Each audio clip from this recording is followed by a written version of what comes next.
G7 정상들이 출범 이래 처음으로 공동성명을 통해 중국을 비판했습니다. 미국의 중국 압박에 동참하면서도 중국 눈치를 봐야 하는 한국 외교의 딜레마가 커지는 모습입니다. 이준석 국민의힘 대표가 당장 내년 지방선거부터 자격시험을 통과해야 공천을 주겠다고 했습니다.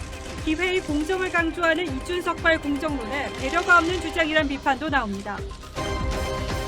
30세 미만 장병 6명의 백신이 아닌 식염수를 접종하는 일이 발생했습니다. 해당 사실을 고발한 장병은 누가 식염수만 들어간 접종을 받았는지 몰라 전원 재접종해야 하는 상황이라고 전했습니다. 광주 철거 건물 붕괴 참사가 발생한 재개발 사업에 조직폭력배 출신이 관여했다는 의혹이 제기됐습니다. 우체국 택배 노조원이 점거 농성에 들어갔습니다. 내일도 투쟁이 예고되는데 40대 택배기사는 뇌출혈로 쓰러져 의식을 회복하지 못하고 있습니다. 최원일 전 천안함 함장이 천안함이 벼슬이냐는 글을 욕설과 함께 올린 교사를 고소했습니다.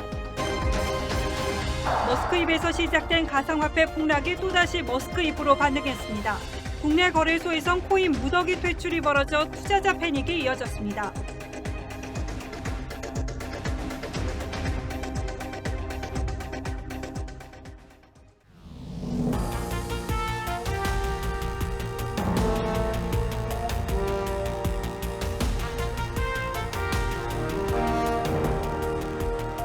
시청자 여러분 안녕하십니까? 뉴스9의 신동욱입니다.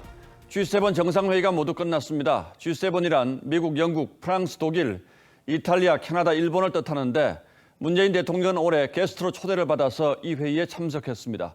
우리 국력이 G7과 어깨를 나란히 할 정도로 커졌다는 뜻이죠. 이 회의가 그동안은 결론 없이 사실상의 선진국들의 친목 모임으로 끝나는 경우가 많아서 무용론도 적지 않았는데 올해는 매우 중요한 내용이 공동성명에 들어갔습니다. 바로 중국 문제입니다. 바이든 행정부 출범 이후에 미국이 중국에 대해서 공세적인 입장을 늦추지 않고 있고 G7 정상회의 공동성명에 중국 문제가 정면으로 언급됨으로써 미중 갈등이 커질 가능성이 매우 높아졌습니다. 우리에게도 시사하는 바가 적지 않아서 오늘 뉴스9은 이 문제부터 집중적으로 살펴봐 드리겠습니다. 먼저 유혜림 기자가 보도합니다. 신장 위구르에서의 인권 침해, 홍콩 민주 세력 탄압, 남중국해 분쟁과 대만에 대한 군사적 위협까지 중국의 가장 민감한 문제들을 G7이 공동성명에 채택했습니다. G7 explicitly agreed to call out human rights abuses in Xinjiang and in Hong Kong. Explicitly. 코로나 기원을 재조사할 거라며 협력하라고 요구했고 중국의 1대1로에 맞서 글로벌 투자 계획도 밝혔습니다. Wir müssen uns ja schon damit auseinandersetzen, dass China zum Beispiel eine recht erfolgreiche Infrastrukturpolitik zum Teil betreibt. Und da können wir nicht tatenlos zusehen. 북한을 향해 즉각 대화에 나서라며 미국을 공개 지지했습니다. 1975년 G7이 출범한 이후 중국에 대해 가장 거친 표현으로 압박한 겁니다. 그런 만큼 반발 수위도 높았습니다. 영국 주재 중국 대사관은 패거리의 이익을 추구하는 건 사이비 다자주의라고 맹비난했습니다. 중국 SNS엔 유명 작가의 최후의 G7이란 풍자화가 퍼져나갔습니다. 명화 최후의 만찬에 빗대 G7 국가들을 탐욕스럽다고 비판하는 그림입니다. 하지만 공동성명을 주도했던 미국은 더 거침이 없습니다. 바이든 대통령은 G7 직후 벨기에 브뤼셀로 이동해 나토 정상회의에 참석 중인데 중국을 겨냥한 새로운 군사 전략을 언급할 예정입니다. TV조선 유혜림입니다. 문재인 대통령은 G7 공동성명에는 서명하지 않았지만 열린사회를 주제로 열린 두 번째 세션 공동성명엔 이름을 올렸습니다. 여기에도 민주주의와 보편적 인권 등 사실상 중국을 겨냥한 내용들로 채워졌는데 정부의 관계자는 특정 국가를 겨냥한 내용은 없었다고 했습니다. 미국의 중국 압박에 동참하면서도 중국 눈치를 봐야 하는 우리 외교의 딜레마가 점점 더 심각해질 수밖에 없습니다. 이어서 김복원 기자입니다. G7과 한국, 인도, 호주, 남아공 등 참가국 전체가 서명한 열린사회와 경제 공동성명은 중국을 직접 언급하진 않았습니다. 하지만 권위주의와 인터넷 차단, 인권 침해 등으로 민주주의가 침해받는 중대한 기로에 서 있다. 또 열린 사회를 강화한다는 내용은 사실상 중국을 겨냥했습니다. 미국이 한미정상회담 공동성명에 판문점 선언과 싱가포르 선언을 계승하는 걸 포함시켜준 데 따른 외교적 보답의 연장선상이란 평가가 나옵니다. 북한 문제에 있어서 성과를 얻기 위해서 중국 문제에서 양보를 한다는 것은 지난 5월 달에 한미 정상회담에서부터 시작되었고 이번 G7에서도 같은 기조를 하지만 정상회의 직후 정부 관계자는 특정 국가를 겨냥한 내용은 없다고 했습니다. 중국의 반발을 의식한 걸로 보이지만 자칫 국제 외교 무대에서 입지만 좁히는 불타기란 지적도 나옵니다. 특히 바이든 정부가 G7을 통해 대중 공동 전선을 형성하고 중국이 강하게 반발하는 상황을 감안하면 우리가 미중 양국의 이용만 당하고 실익은 얻지 못할 수 있다는 지적도 나옵니다. TV조선 김보건입니다. 첫 30대 당대표로 정치권을 뒤흔든 국민의힘 이준석 대표가 첫날 행보부터 자기 색깔을 분명하게 드러냈습니다. 첫 일정으로 대전 현충원을 찾아서 천안함 용사들을 추모한 뒤엔 곧바로 광주로 향했는데 보수정당 대표론 처음으로 호남을 찾은 겁니다. 김종인 체제에서 진행됐던 호남 존중 기조를 그대로 이어가 외연을 확장하겠다는 구상으로 보입니다. 이광희 기자가 취재했습니다. 이준석 대표의 첫 일정은 대전 현충원에서 천안함 용사들과 서해 수호 희생자들을 추모하는 일이었습니다. 이 대표는 천안함 유족들에게 보수 정권에서도 문제를 제대로 해결하지 못했다며 눈물을 보였습니다. 앞으로 상처를 더 받지 않았으면 좋겠다라고 말을 꼭 좀 전해달라고 했거든요. 꼭 그렇게 하겠습니다. 저도 자주 인사드리겠습니다. 이후 호남으로 이동해 광주 철거 현장 사고 합동 분향소를 찾아 희생자를 추모했고 5.18 폄훼 발언 재발 방지를 약속하며 전두환 전 대통령의 사자 명예훼손 혐의 항소심 불출석을 비판했습니다. 그런 어떤 재판에 대한 불성실한 협조는 저는 시민의 한 사람으로서 상당히 부적절하다. 국회로 복귀해서는 첫 지도부 회의와 의원총회에 참석해 대선 승리를 다짐했습니다. 풍성한 대선 주자분과 함께 문재인 정부에 맞설 그런 빅텐트를 치는 것에 제 소명이 있다. 오늘 하루 약 690km를 이동하며 12개 일정을 소화했습니다. 박병석 국회의장을 예방한 자리에선 부동산 등 공직자들의 재산 점검 제도화를 건의했고 한국 정당사에 한 해를 긋는 역대급 사건이죠. 분배 담당 주체는 시장이어야 한다며 기업규제 3법 등 김종인식 경제민주화에 동의하지 않는다고 했습니다. TV조선 이광희입니다. 이 대표의 정책적 제안도 거침이 없습니다. 당장 내년 지방선거부터 자격시험을 통과해야 공천을 주겠다고 했습니다. 기본적인 취지는 능력만 있다면 조직이나 인맥 없이도 정치권에 쉽게 들어올 수 있도록 하겠다는 거죠. 여성 할당제 폐지 등 기회의 공정을 강조하는 이준석발 공정론의 연장선인 셈인데 한편에서는 공정이 아니라 약육강식, 정글의 법칙이라는 비판도 나왔습니다. 이어서 홍현주 기자가 보도합니다. 이준석 대표관에 세운 공정론의 첫 시험대는 토론 배틀 방식을 예고한 대변인단 선출입니다. 여기에 내년 지방선거부터 공천 과정에 자격시험을 도입하겠다는 구상도 논란입니다. 이 사람도 시험을 봐야 되는 겁니까? 당연히 시험을 봐야죠. 그거는 모두에게 공평하게 시험이 후보자가 되려는 사람한테 적용된다 이렇게. 여성 우대 정책에 대한 비판으로 2030 남성 사이에서 팬덤을 형성한 이 대표는 결과가 아닌 기회의 공정을 강조합니다. 호남 할당제 대신 석패율제 도입을, 당원 당규에 명시되어 있는 여성 청년 가산점을 폐지하고 경쟁할 수 있는 토대를 만드는 데 주력하자는 겁니다. 현 정부가 조국, LH 사태 등을 통해 공정에 대한 열망을 키운 데 따른 반작용 성격이란 분석도 나옵니다. 조국 사태 같은 부분들이 젊은 층들의 공정성에 대한 부분에 대해서 상당한 실망감을 줬던 것이다. 하지만 부에 따라 달라지는 학력 격차 등 출발선의 차이를 배려하지 않는 주장이란 비판도 적지 않습니다. 능력에 맞게 경쟁하는 건 옳지요. 그런데 그것만으로 세상이 이루어진다면 격차는 한없이 벌어지게 될 것입니다. 진중권 전 교수는 국민의힘을 약육강식의 원리에 맞는 정글로 바꿔놓으려 한다며 보수가 심각한 위기를 맞고 있다고 지적했습니다. TV조선 홍현주입니다. 윤석열 전 총장은 대변인까지 임명해서 이번 주부터는 사실상 대선 준비에 들어갔습니다. 조만간 공개 행보를 시작할 거란 전망도 있습니다. 하지만 국민의힘 입당에 대해서는 여전히 매우 신중한 입장인 것으로 알려졌습니다. 이준석 국민의힘 대표는 8월까지는 입당해야 한다는 입장이지만 이 역시 유동적입니다. 그러자 최재형 감사원장 대선 출마설이 수면 위로 떠올랐습니다. 최근 최 원장을 만났다는 사람들의 입을 통해 최 원장도 고민하고 있다는 말들이 나오기 시작했고 구체적인 감사원장 사퇴 시기까지 거론되고 있습니다. 대선을 앞둔 야권의 구도가 갈수록 흥미진진해지고 있습니다. 이채림 기자가 취재했습니다.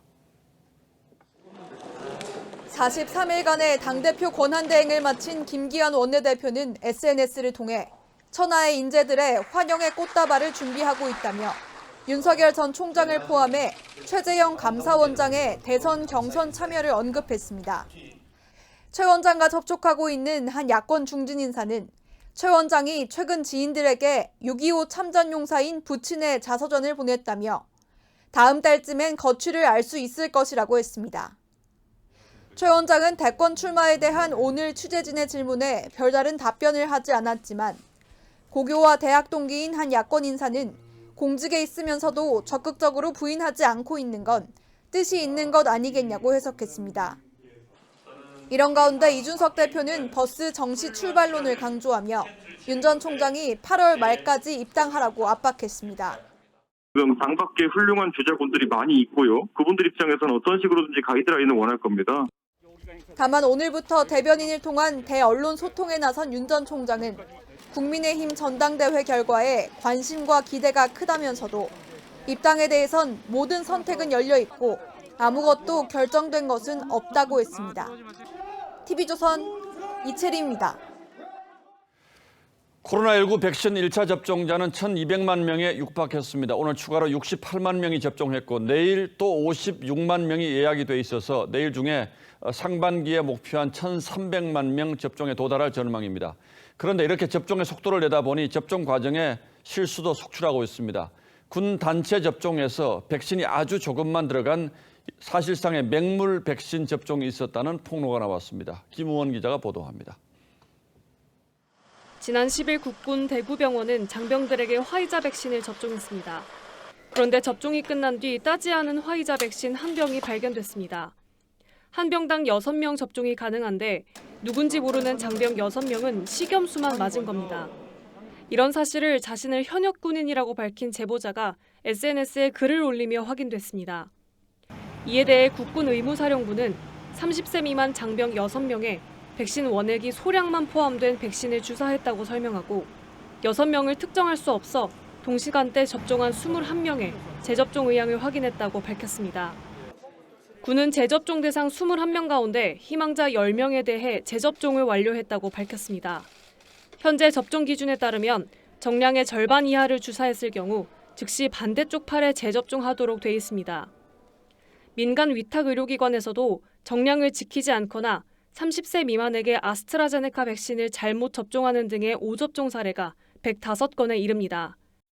의료계 또 지자체와 협력해서 현장 점검 그리고 교육 그리고 오접종 사례에 대한 조사와 대책 등 마련을 철저히 해서 인천의 한 병원에선 40여 명의 아스트라제네카 백신 정량의 절반만 접종했다는 신고가 접수됐는데 이들 사례는 오접종 사례 통계에서는 빠져 있습니다. TV조선 김우원입니다. 이렇게 백신 접종의 속도가 나면서 굳게 잠겼던 입출국 빗장도 서서히 풀리는 분위기입니다. 해외에서 백신을 맞은 사람들도 다음 달부터는 입국 시 격리가 면제될 수 있어서 유학생과 해외 교포 등의 국내 방문이 보다 자유로워질 전망입니다. 그렇다고 100% 격리 면제가 되는 건 아니라고 합니다. 자, 윤슬기 기자, 네. 그렇다면 어떤 경우에 격리가 면제되는 겁니까? 네, 입국 시 격리가 면제되려면 크게 3가지 관문을 통과해야 하는데요. 가장 먼저 내 외국인 통틀어 해외에서 백신 접종을 완료한 지 2주가 지나야 합니다. 예. 그다음 변이 바이러스 유행국이 아닌 나라에서 와야 하는데요. 즉, 이 브라질, 남아공 등 방역 당국이 지정한 13개국에서 입국한 경우에는 접종 완료자라도 2주간 격리 대상이 되죠. 마지막 관문이 방문 목적인데요. 사업이나 학술 공익적 목적의 입국엔 큰 제한이 없지만 이 인도적 목적, 즉 가족 친지를 만나기 위한 입국은 보시다시피 다시 두 가지로 나뉘죠. 그렇다면 어떤 가족을 만날 때는 격리가 면제되고 또 어떤 가족을 만날 때는 격리가 면제되지 않는다 이런 얘기인데 그 구분은 어떻게 되어 있습니까? 네, 예를 들어 미국에 거주하면서 백신 접종 2주가 지난 A씨의 경우 국내에 있는 아내나 부모와 자녀 또는 장인 장모를 만날 목적으로 입국할 때만 격리가 면제됩니다. 하지만 형제 자매를 만나기 위해 입국할 경우에는 여전히 격리 대상이 되죠. 예. 같은 가족 친지인데 직계 좀비속 방문에만 이 격리를 면제해 주는 게 과연 실효성이 있는지 의문은 있습니다. 그리고 나라마다 접종하는 백신의 종류도 다 다르지 않습니까? 다 허용되는 겁니까? 이 방역 당국은 세계보건기구가 긴급 승인한 7개 백신에 한해 인정한다는 방침인데요. 예. 이 가운데 국내 도입되지 않은 백신은 3가지. 인도 백신인 코비실드, 중국 백신인 시노팜, 시노백입니다. 그러니까 다음 달부터는 이 백신 접종자들도 격리 조치 없이 곧바로 국내 입국하는 길이 열린다는 뜻이죠. 하지만 우리가 쓰지도 않고 국내 심사도 거치지 않은 백신이어서 걱정하는 전문가들도 많습니다. 들어보시죠. 예. 시노팜이나 시노백 같은 경우는 일단 데이터가 부족해요. 안전한지에 대해서 충분하게 연구가 되지도 않았고. 자, 이제 이렇게 되면 결국 남은 관건은 변이 바이러스 확산 문제 이게 되겠군요. 그렇습니다. 전 세계적으로 변이 바이러스 확산세가 심상치 않은 가운데 조심스럽게 여는 빗장이란 걸 잊어서는 안 되겠죠. 백신만 계획대로 잘 들어오면 한 2, 3개월 안에는 집단면이 형성이 돼요. 지금은 리스크가 좀 있지 않나. 이 부분을 어떻게 관리를 할 거냐. 이제 조금만 더 버티면 확실히 상황이 좀 나아질 것 같은데 이 고비를 잘 넘기기를 기대하겠습니다. 그렇습니다. 예, 윤슬기 기자 잘 들었습니다.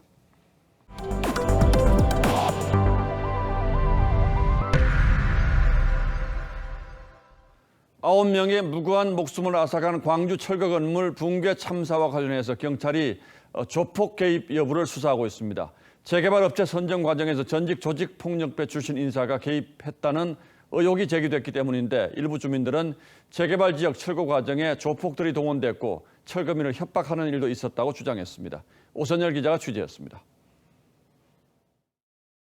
경찰은 붕괴 사고가 발생한 학동사구역 재개발 사업 과정에서 조폭 출신 인사 A씨의 개입 여부를 조사 중입니다.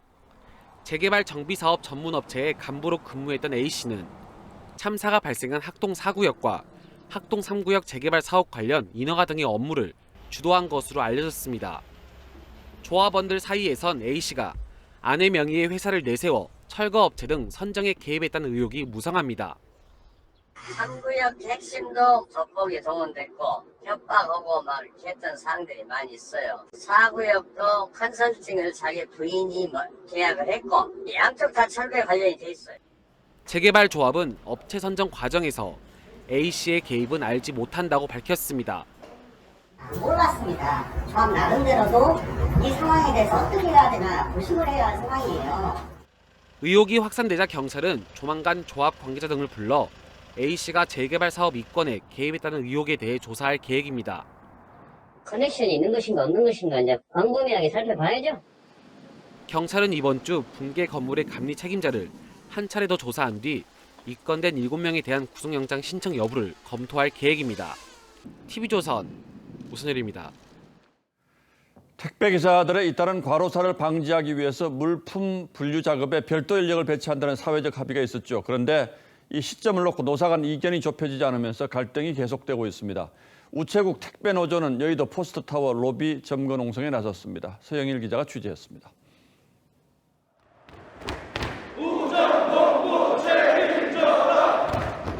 택배노조 소속 우체국 택배노동자 120여 명이 여의도 포스트타워 로비를 점거했습니다.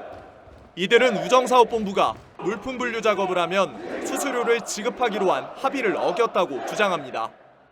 도대체 여기 어디에 분류비용 201원 이분같이 3,500개를 했으면 70만 원이 넘는 금액이 기록되어 있습니까? 하지만 우정사업본부는 노조 집행부와 수수료 개선에 합의한 사항이라며 불법 점거에 강력 대응하기로 했습니다. 택배노조는 별도 기자회견도 열고 주당 80시간이 넘는 과로에 시달리던 40대 택배기사가 어제 새벽 뇌출혈로 쓰러졌다며 대책을 호소했습니다. 나가는 시간이 오후 3시, 4시인데 어떻게 9시, 10시까지 일을 끝냅니까? 밥도 못 먹고 뛰어도 그거는 되지가 않습니다. 택배 노조는 감염병 예방을 위해 해산을 권고한 경찰과 마찰을 빚기도 했습니다. 내일은 여의도에서 조합원 5천여 명이 참가하는 대규모 집회도 개최할 예정이어서 자제를 촉구한 경찰과 또 한 차례 충돌이 우려됩니다. TV조선 서영일입니다. 자, 이렇게 택배가 급증하면서 업체와 택배 노동자 간의 갈등이 끊이지 않고 있는데 내일부터 편의점 택배비가 건당 최대 1,000원까지 오릅니다. 택배 회사와 노동자의 갈등 관계 와중에 택배 회사가 택배비를 올리고 결국 그 부담은 소비자들에게만 돌아간다는 지적이 많습니다. 김자민 기자가 보도합니다. 컨베이어 벨트는 굳게 멈춰섰고 그 앞을 택배 차량이 막아섰습니다. 택배 노조 파업으로 일부 지역의 배송이 마비된 상태에서 내일부터 편의점 택배비의 동의로 인상이 시작됩니다. CU와 GS25는 내일부터 택배비를 300원에서 최대 1,000원까지 올립니다. 택배 서비스를 대행하는 CJ 대한통운이 지난 4월 택배비 단가를 올린 게 편의점 업계에 반영된 겁니다. 두 달, 한두 달 전부터 대한통운에서 올려달라고 요청이 왔었대요. 앞서 지난 1월 택배 회사들은 택배 분류 인력 6,000명을 추가하면서 인건비가 늘어나자 택배비를 줄줄이 인상했습니다. 문제는 앞으로 택배비가 더 오를 수 있다는 겁니다. 택배 노조가 과로사 대책으로 분류 인력 추가 투입과 주당 근로시간을 평균 60시간으로 축소할 것을 주장하고 있기 때문입니다. 택배업계 관계자는 노조의 요구를 들어주려면 택배 단가를 100원 이상은 올려야 한다고 말했습니다. 택배 회사와 노조의 팽팽한 줄다리기 속에 택배비가 오르고 그 부담은 결국 소비자들에게 떠넘겨지고 있습니다. TV조선 김자민입니다. 천안함 폭침 사건을 폄훼하는 막말에 최원일 전 천안함 함장이 법적 대응에 나섰습니다. 한 교사가 천안함이 무슨 벼슬이냐면서 파직에 귀양가 써야 한다고 쓴 건데 막말뿐 아니라 욕설까지 섞었습니다. 해당 교사는 업무에서 배제됐습니다. 권영석 기자입니다. 지난 10일 서울 휘문고등학교 교사 정모 씨가 자신의 SNS에 올린 글입니다. 천안함 폭침을 인정하지 않는 듯 천안함이 폭침이라 치면 최원일 당시 함장은 파직에 귀양가 써야 한다고 썼습니다. 또 천안함이 무슨 벼슬이냐, 천안함은 세월호가 아니라며 비속어와 함께 막말을 쏟아냈습니다. 논란이 확산되자 정 씨는 글을 지우고 사과문을 올렸지만 최 전 함장은 본인은 물론 전사자에 대한 명예훼손이라며 정 씨를 경찰에 고소했습니다. 학생을 가르치는 교사분께서 온갖 낙말과 욕설을 하였습니다. 사과는 사과고 잘못에 대한 처벌은 해야 된다고 생각합니다. 휘문고 앞에선 천안함 왜곡처벌법 제정을 요구하는 기자회견이 열렸습니다. 천안함 왜곡처벌법도 즉각 제정하라. 천안함 생존자 하문혁 예비역 하사는 피격 10주기가 넘도록 음모론이 끊이지 않는 데 대한 아쉬움을 드러냈습니다. 루머나 댓글이나 그런 것들이 저희들한테 명예가 실추가 되는 행동이고 저희의 그 명예를 회복을 시켜주셨으면 좋겠습니다. 휘문고는 정 씨를 담임 업무에서 배제하고 규정과 절차에 따라 엄정 조치하겠다고 했습니다. TV조선 권영석입니다. 한 운전자가 자전거를 탄 노인을 치고 달아나서 시민들이 뒤쫓아서 붙잡았는데요. 잡고 보니까 며칠 전 서울 강남 아파트 3인조 강도 중에 한 명이었습니다. 경찰은 나머지 2명을 추적 중입니다. 윤서 기자입니다. 한 남성이 모퉁이를 돌다가 도로 턱에 걸려 넘어지더니 건물 안으로 들어갑니다. 잠시 뒤 뒤쫓아온 시민들이 하나둘 모여들자 다급해진 남성이 다시 달아나기 시작합니다. 이 남성은 얼마 못 가 시민들에게 붙잡혔습니다. 10m 앞에까지 가갖고 넘어뜨리고 한 20분 정도까지 잡고 있었어요. 경찰 올 때까지. 어제 아침 10시 10분쯤 51살 박모 씨는 자전거를 탄 78살 노인을 치고 달아났습니다. 박 씨가 몰던 승용차는 70대 노인과 구조물 등을 차례로 들이받은 뒤 이 골목에서 멈춰 섰습니다. 이후 차에서 내려 달아났지만 쫓아온 시민들에게 붙잡혔습니다. 경찰은 박 씨가 지난 9일 서울 강남 아파트에서 택배 기사로 위장한 3인조 강도 중에 한 명이라는 사실을 확인하고 긴급 체포했습니다. 경찰은 3인조 강도의 차를 운전해준 50대 남성도 어제 붙잡았습니다. 경찰은 달아난 공범 2명을 쫓고 있습니다. 경찰은 지난 12일 서울 성동구 아파트에서 달아난 다른 3인조 강도 일당도 모두 검거했습니다. TV조선 윤서아입니다. 오늘 점심시간에 손님으로 붐비던 냉면집에 차량이 돌진해서 11명이 다쳤습니다. 차량이 갑자기 뒤로 후진하면서 벌어진 일인데 한지은 기자가 취재했습니다. 점심 손님들로 가득 찬 냉면집. 갑자기 통유리가 부서지면서 검정색 승용차가 가게 안으로 돌진합니다. 후진하는 차에 식당 안은 순식간에 난장판이 됩니다. 오늘 낮 1시 40분쯤 서울 은평구 냉면집 주차장에서 50살 남성 A씨가 몰던 체어맨 차량이 후진하면서 식당 안으로 돌진했습니다. 가게 안 깊숙이 밀고 들어온 차량에 이렇게 주방과 홀을 분리해둔 판까지 부서졌습니다. 이 사고로 식당 안에 있던 손님 11명이 다쳤고 이 가운데 한 명은 다리를 크게 다친 것으로 전해졌습니다. 정말 아수랑장이었고 날벼락 만들었지. 그냥 코로나로 정말 손님도 없고 힘든데 또 가게에 찾아주신 고마운 손님들께서 또 다치셔가지고. 혈중 알코올 농도 측정 결과 A씨는 음주 상태는 아니었던 것으로 파악됐습니다. A씨는 경찰 조사에서 운전 미숙으로 사고가 났다고 시인한 것으로 전해졌습니다. TV조선 한지은입니다. 서울의 한 오피스텔에서 20대 남성이 알몸 상태로 숨진 채 발견됐습니다. 경찰은 감금과 학대 정황이 있다고 보고 같이 살던 2명에 대해서 살인 혐의로 구속영장을 신청했습니다. 노도일 기자입니다. 함께 사는 친구가 숨졌다는 내용의 신고가 접수된 건 어제 새벽 6시. 경찰이 구급대와 함께 사고 현장인 오피스텔 안으로 들어가자 아침인가 경찰서 내대와 공부하잖아요. 그 과학수사대가 왔다 하고 하니까. 20대 초반의 A씨는 알몸인 채로 이미 숨을 거둔 상태였습니다. 신고자와 숨진 A씨는 고교 동창으로 다른 한 명과 함께 오피스텔에서 살았던 것으로 조사됐습니다. 국립과학수사연구원은 외관상 사망에 이를 만한 상처는 발견되지 않았다는 1차 구두 소견을 냈습니다. 하지만 경찰은 A씨의 시신에서 폭행 흔적이 발견된 점과 A씨가 영양실조로 저체중 상태였던 점을 고려해 숨진 A씨의 동거인 2명을 긴급 체포했습니다. 경찰은 이들이 숨진 A씨를 상대로 가혹행위를 한 정황이 포착됐다며 살인 혐의를 적용해 구속영장을 신청했습니다. 경찰은 정확한 사망 경위 파악을 위해 국과수에 부검을 의뢰했습니다. TV조선 노도일입니다.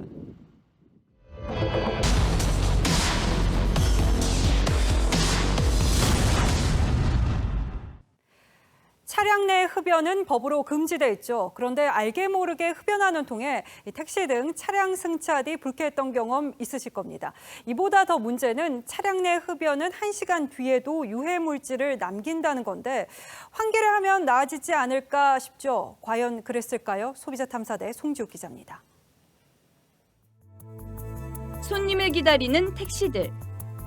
담배를 피우는 기사가 많은데 차량 밖에서도 안에서도 피웁니다.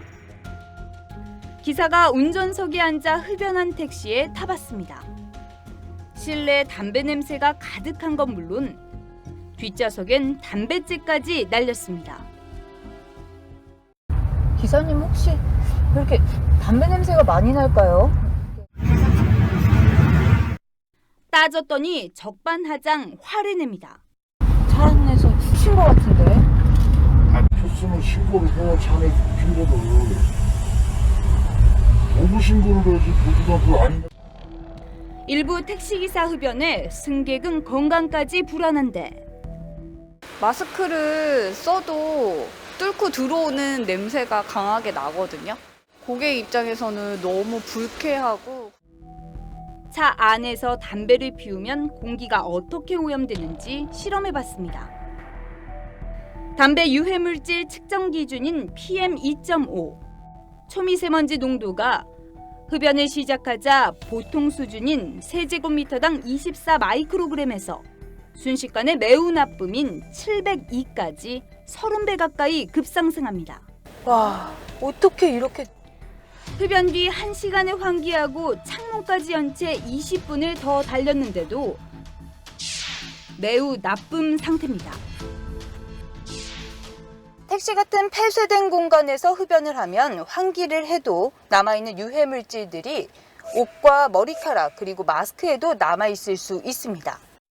이렇게 흡착된 유해 물질은 택시 안팎에서 또 다른 사람에게 옮겨져 3차 간접 흡연 피해를 줄 수 있습니다.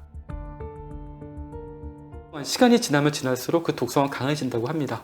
다양한 물질들과 같이 결합하면서 예상치 못한 반응들을 일으키게 되고 흡입뿐만이 아니고요. 아이들 같은 경우는 입을 통해서 섭취하는 경우가 있기 때문에 2013년 택시 등 여객 운송용 차량 내 흡연은 법으로 전면 금지됐습니다. 하지만 서울에서만 택시 운전자 흡연 신고 건수가 5년 전 366건에서 지난해 692건으로 2배 가까이 증가했습니다. 단속과 처벌은 쉽지 않고 단속 같은 건 안 해요?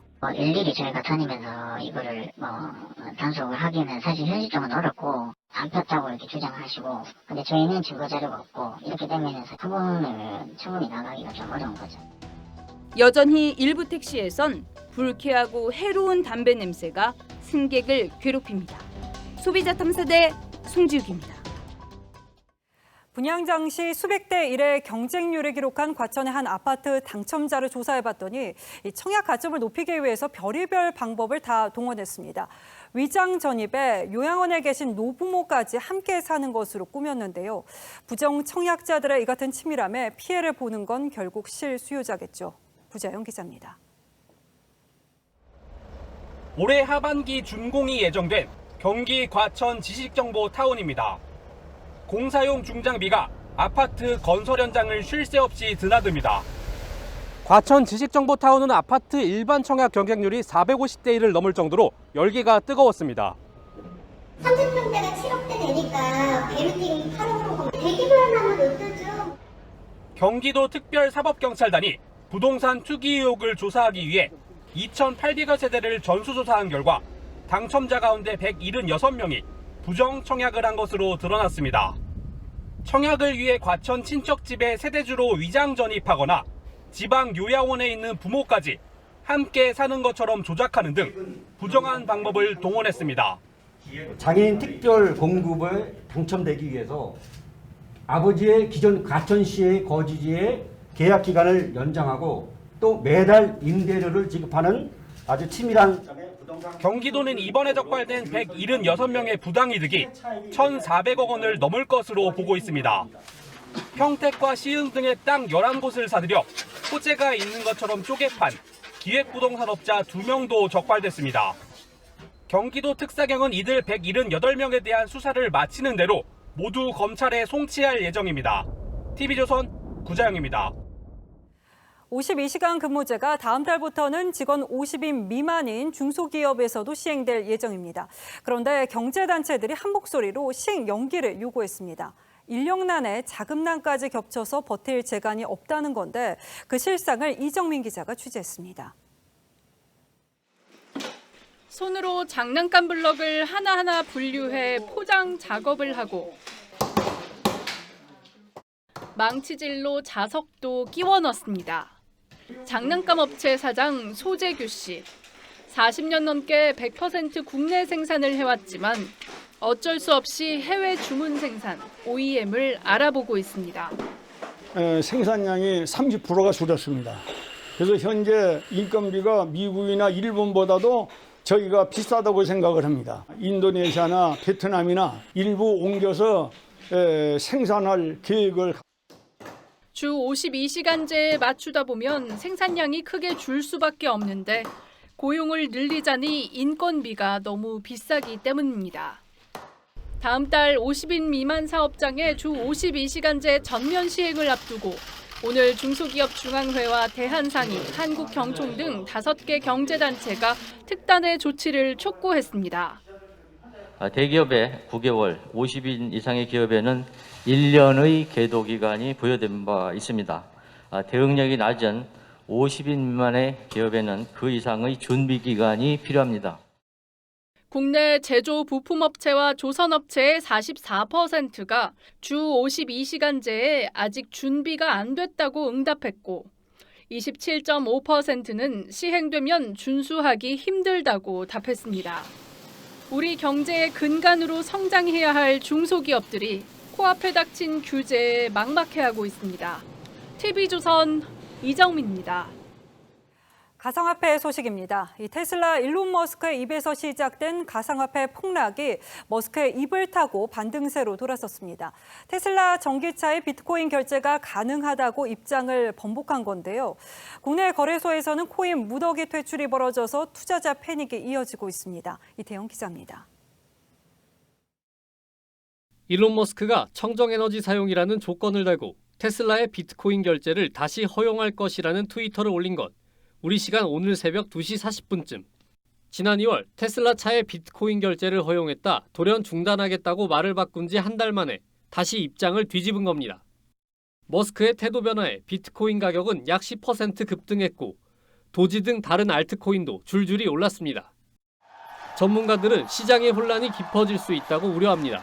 비트코인의 전망을 토대로 얘기한 것이라고 생각을 합니다. 한정적으로 뽑겠다고 한 이유는 반등을 할 것이다. 그런 얘기였나요? 가상화폐 시장 반등에도 국내 투자자들의 한숨은 깊어졌습니다. 지난주 금요일 국내 최대 거래소 업비트가 무더기로 코인을 상장 폐지한 후폭풍이 이어졌기 때문입니다.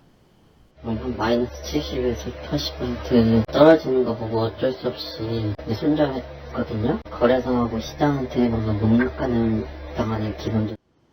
오는 9월 정부 규제를 앞두고 대형 거래소의 코인 속아내기가 시작된 것 아니냐는 공포감까지 번지는 상황. 전문가들은 투자자의 각별한 주의가 필요한 시점이라고 조언하고 있습니다. TV조선 이태영입니다. 부동산 투기 의혹을 받고 있는 민주당 의원들이 권익위의 부실 조사를 주장하며 당의 조치에 반발한 데 이어서 이번에는 전현희 권익위원장이 정치조사 논란에 휩싸였습니다. 민주당 조사 때는 위원장 회피 조항을 들어서 조사에 참여하지 않았는데 야당 조사에는 사실상 참여하겠다는 뜻을 밝혔기 때문입니다. 국민의힘은 이래서 권익위가 아닌 감사원 조사를 요청했던 것이라며 강하게 반발하고 있습니다. 최주원 기자가 보도합니다. 전현희 권익위원장이 SNS에 올린 글입니다. 국민의힘이 의뢰한 부동산 전수조사와 관련해 야당은 법령에 규정된 위원장의 회피 조치 대상이 아니라는 내용입니다. 자신이 민주당 출신인 만큼 야당인 국민의힘 전수조사에는 관여할 수 있다는 뜻으로 해석됐습니다. 하지만 전 위원장은 앞서 야당인 정의당과 열린민주당 등 비교섭 단체 5당 조사도 맞지 않겠다며 회피한 바 있습니다. 국민의힘은 이중잣대라며 정치조사 선언이라고 반발했습니다.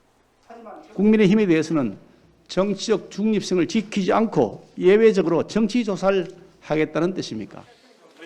이준석 대표는 아예 검찰 수사 의뢰 가능성까지 언급했습니다. 정의당도 권익위 비판에 가세하자 민주당도 사실상 만류했지만 직무 회피 문제에 대해서 아직 입장을 공식 발표하지는 않았습니다. 공정하게 이 문제를 여야의 차별 없이 조사할 것이라고 믿습니다. 전 위원장은 명확한 입장을 밝히지 않고 있습니다. 이런 가운데 권익위 조사로 탈당 권유를 받은 민주당 의원 12명 가운데 7명은 부실 조사를 이유로 불복 중입니다. 민주당 지도부는 탈당 권유를 철회해 주실 것을 촉구합니다. 반발이 계속되면서 강경 조치로 부동산 의혹을 수습하려던 지도부의 고민도 깊어지고 있습니다. TV조선 최지원입니다. 억대 자금이 든다고 알려진 당대표 경선에서 국민의힘 이준석 대표는 3천만 원을 썼습니다. 조직과 단체 문자 발송 같은 전통적인 선거운동 대신에 SNS를 통한 직접 소통이 큰 역할을 했는데 이준석 대표가 일으킨 이런 바람이 여야 정치권의 새로운 경쟁의 기폭제가 되고 있습니다. 오늘은 여야의 SNS 경쟁에 포커스를 맞췄습니다. 이준석 대표의 프로필에는 당대표라는 현직도 비대위원이라는 이력도 없습니다. 대신 팔로우 구걸, 저탄수 고지방 다이어트 실천 중이라며 속마음을 내보입니다. 총괄 선대본부장, 인천시장 등 공식 이력을 나열한 송영길 대표의 프로필과 사뭇 대조적입니다. 더 큰 차이는 댓글창 이용법입니다. 이준석 대표는 따릉이 출근이 화제가 되자 곧바로 이용 이력과 지하철 승차권 사진을 공유하고 댓글에서 국회의사당과 지하철역이 자전거를 타고 이동하기엔 가깝다는 취지의 비판이 나오자 직접 가보라며 한밤중에 직접 재반박하기도 합니다. 제가 따릉이 자전거를 탔다는 것이 그렇게 큰 이슈가 될 줄은 몰랐습니다. 송 대표의 글은 제목과 격식을 갖춘 공식 논평에 가깝습니다. 댓글에 직접 응답하는 경우도 흔치 않습니다. 국민의힘이 합리적 보수로 거듭나고 우리 정치권도 새롭게 변화되기를 희망합니다. 당장 유권자의 반응이 다급한 민주당 대선 주자들이 먼저 변하고 있습니다. 20, 20대가 주로 쓰는 틱톡에서 롤린 댄스를 추구하나 직접 백신 접종 후기를 올리며 엄근진 대신 친근한 개그 본능을 강조하기도 하고 미스터 스마일을 벗고 강세균이 되겠다며 가죽 점퍼에 선글라스를 착용하고 등장하기도 합니다. 20대를 잡지 못하면은 거의 앞으로는 선거에서 상당히 어려울 수밖에 없는 상황이다 보니까 소셜미디어를 적극적으로 활용하는 건 아마 기본이 돼야 되지 않을까. 대선을 9개월이 앞두고 2030의 마음을 잡기 위한 여야의 혁신 경쟁은 계속될 전망입니다. 뉴스9 포커스였습니다. 멸종 위기종인 코끼리들이 이 중국 윈난성의 보호구역을 벗어나서 떠돌고 있습니다. 서로 도우면서 이동하고 누워서 꿀잠을 자기도 해서 중국 내에서는 화제인데요. 그런데 워낙 덩치가 큰 코끼리인데다가 떼를 지어 다니다 보니까 이들이 지나간 자리에는 재산상의 피해도 생기고 있습니다. 송무빈 기자입니다.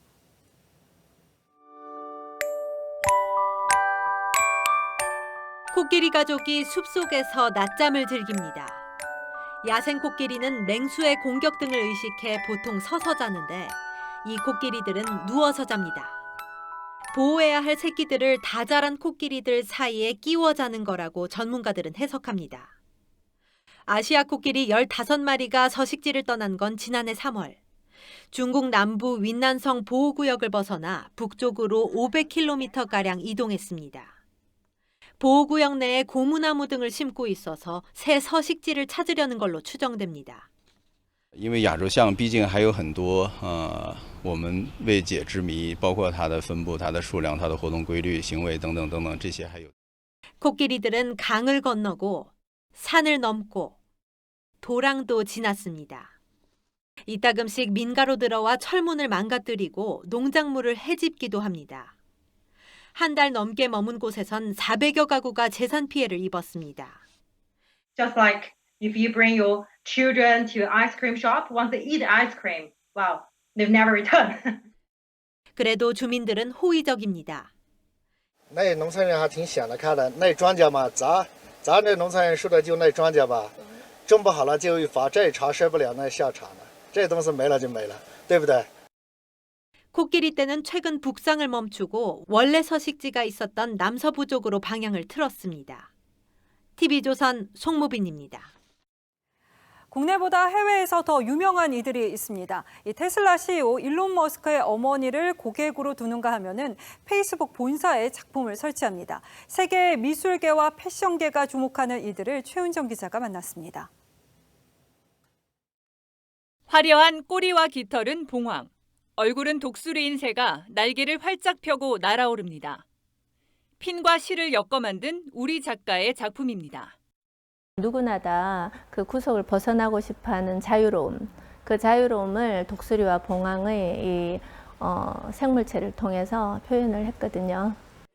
페이스북은 전 세계 각 지사마다 현지 작가의 작품을 설치하는 프로그램을 진행하고 있는데 뉴욕 본사의 작가로 선정된 겁니다. 패션 회사에서 아르바이트 경험을 바탕으로 단추와 실에서 영감을 얻은 황난 작가.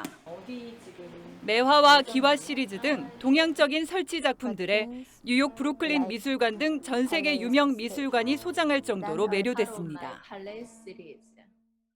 톰 모델이자 일론 머스크의 어머니인 메이 머스크 등 할리우드 톱스타들이 즐겨 입는 디자이너 유나 양의 옷입니다. 유나 양은 2010년 자신의 이름을 내건 브랜드로 뉴욕 패션위크에 데뷔해 20차례가 넘는 컬렉션을 치렀습니다. 이제 그런 분들의 태도나 일을 하는 자세에서 되게 영감을 많이 받았던 것 같아요. 전 세계 15개 나라에 매장을 둔 유나 양은 최근 패션의 중심지 뉴욕에서 성장할 수 있었던 비결을 책으로 출간했습니다. 같이 일하고 싶은 사람이 돼야 된다는 점. 그러려면 자기 자신과의 싸움이다. 자신만의 독창성으로 세계 시장에 우뚝 선 이들의 내일이 기대됩니다. TV조선 최윤정입니다. 올림픽 축구대표팀이 내일 저녁 가나와 두 번째 평가전을 치릅니다. 도쿄올림픽을 위한 마지막 시험대인데 이강인도 안심할 수 없는 치열한 경쟁이 예고됐습니다. 이다솜 기자입니다. 예상치 못했던 퇴장. 수적 열세의 최악의 상황에서도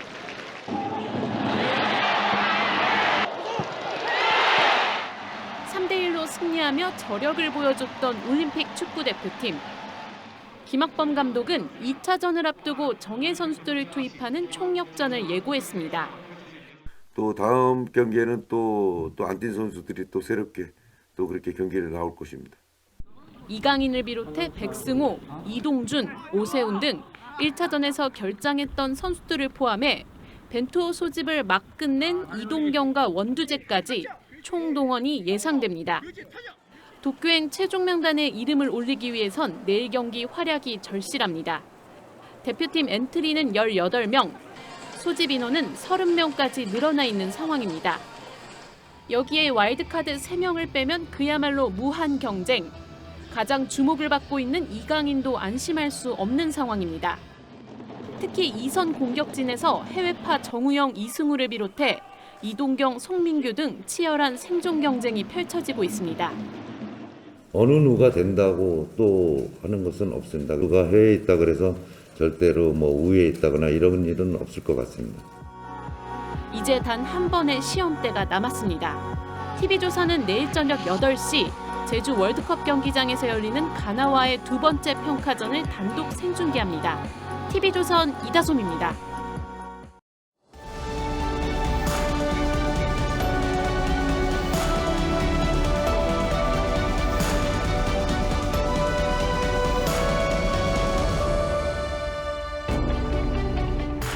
소녀가 길에서 컵라면을 발견했습니다. 주인이 찾으러 오자 얼른 주저앉아 치마로 감춥니다. 주인이 째려봐도 눈만 끔뻑끔뻑 모르는 척하죠. 어깨를 툭툭 쳐도 끝까지 뭉개고 버팁니다. 어느 컵라면 광고처럼 뭉개기의 달인 버티기의 명수들이 구사하는 수법이 이렇게 안면 몰수 침묵하는 겁니다. 세상에 웃음거리가 돼도 입만 굳게 닫고 눈만 끔뻑거립니다. 하긴 입이 있어도 무슨 할 말이 있겠습니까? 1970년대 고교 야구에서 군산 상고가 얻었던 별명이 역전의 명수죠. 역전의 명수라는 영화도 있었습니다.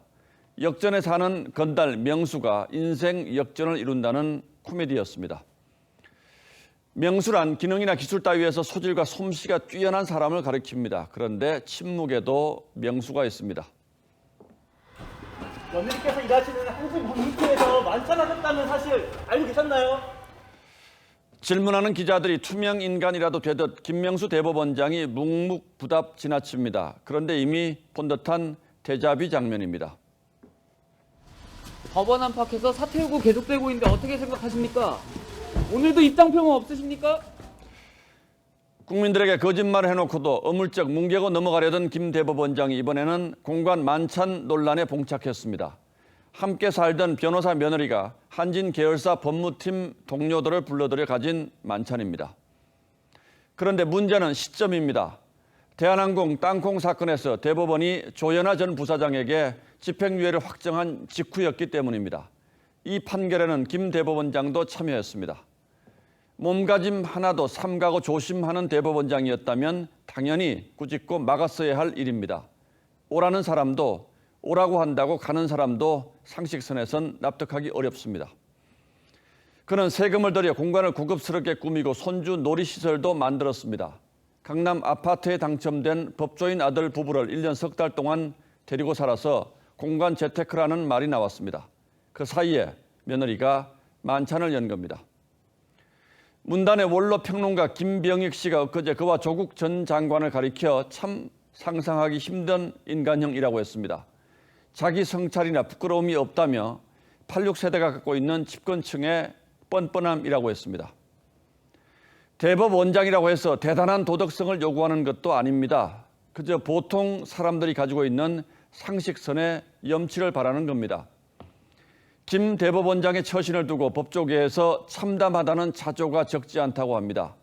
정말 슬픈 것은 대법원장의 이상한 처신이 아니라 뭉개고 버티며 시간 가기만 기다리는 그 탁월한 침묵의 솜씨에 대한민국 사법부가 맡겨져 있다는 사실일 겁니다. 6월 14일 앵커의 시선은 침묵의 명수였습니다.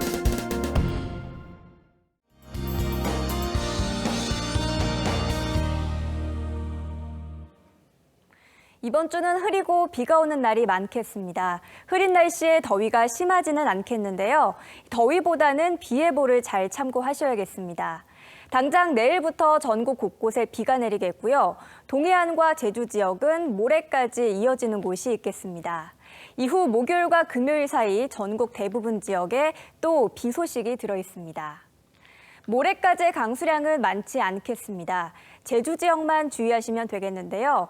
최고 80mm의 비가 내리겠고요. 서울은 5mm 정도로 양이 매우 적겠습니다. 내일 기온은 오늘보다 낮겠습니다. 서울의 낮 기온은 27도, 청주와 대전 25도, 대구와 전주도 25도를 보이겠습니다.